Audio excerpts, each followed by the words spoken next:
మీరు తప్పు చేసి అనకూడని మాటలు మీరంటూ కారద్దాలు పగలగొట్టి దాడి చేసి ఆమెను మహానటి అంటారు. నిజంగా మహానటులు ఒకసారి అది కూడా చూడండి, ఒకసారి వీడియో క్లిప్పింగ్ కూడా ఒకసారి చూడండి, ఒకసారి మీకే అర్థమవుతుంది పోలీసుల పాత్ర కూడా.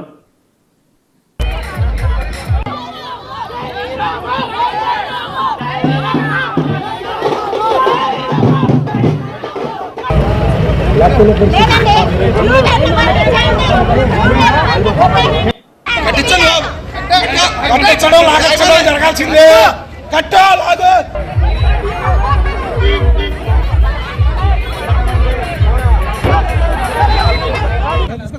జిల్లా పరిషత్ చైర్మన్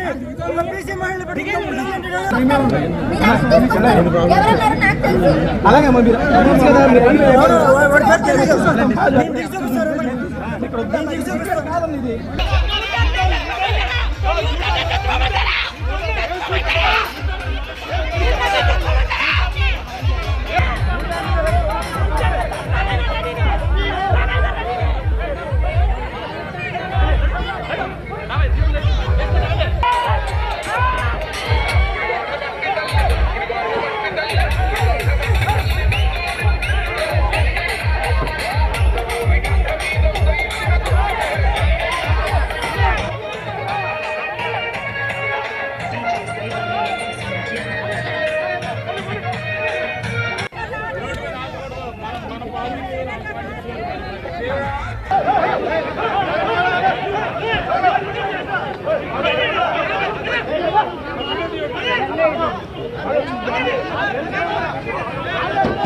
ఆశ్చర్యం నిజంగా.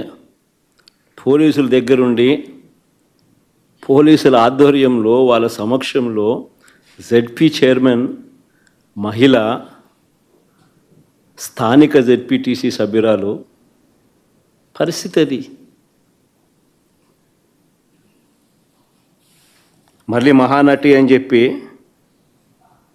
రివర్స్ ఆమెనంటారు. ఎవరు మహానటులు? దానవీర సూరకర్ణ కన్నా గొప్పగా యాక్టింగ్ చేస్తూ ఉన్నాడు చంద్రబాబు నాయుడు. ఎన్టీఆర్ ఎక్కడికి వెళ్ళిపోవాలి, చంద్రబాబు నాయుడు గారు లైవ్ యాక్షన్ ముందు. ఈ ఘటనలో నాగార్జున యాదవ్ అనే మరో జెడ్పీటీసీ భర్తను కూడా కొట్టారు దారుణంగా. ఆశ్చర్యం ఏమిటంటే ఇంత దారుణంగా హారికను టీడీపీకి చెందిన సేడిస్టులు దాడి చేసినట్టుగా చాలా స్పష్టంగా వీడియోలు కనిపిస్తూ ఉంటే ఇప్పటి వరకు ఎంతమంది మీద కేసులు పెట్టారు? ఇప్పటి వరకు ఎంతమందిని అరెస్ట్ చేసినారు? ఎవరిని అరెస్ట్ చేయాల? కారణం ఏంటంటే వీళ్ళే దగ్గర నుండి పంపించినారు, పైనుంచి ఫోన్లు చేసి చెయ్యండి అని చెప్పి వీళ్ళని. ఎందుకంటే 8వ తారీఖున పేరుని నాని ఏదో ఒక సినిమా డైలాగుల గురించి ఏదో మాట్లాడాడట. 11వ తారీఖున ఇది 3 రోజుల తర్వాత ప్రోగ్రాము జరుగుతూ ఉంది గుడివాడలో. చంద్రబాబు నాయుడు గారి రీకాలింగ్ చంద్రబాబు మేనిఫెస్టో కార్యక్రమానికి వీళ్ళు అటెండ్ అవుతున్నారు.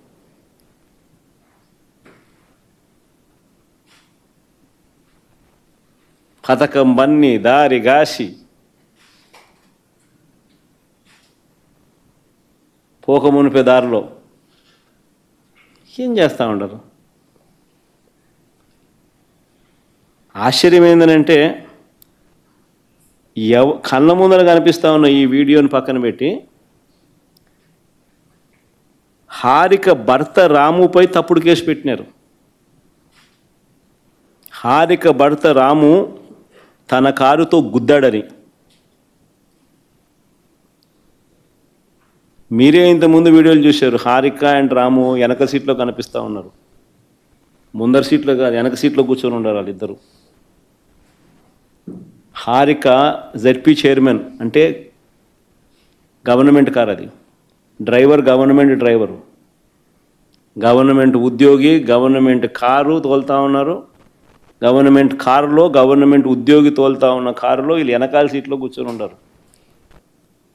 రాము గుద్దాడు అని చెప్పి కేసు, రాము మీద తప్పుడు కేసు.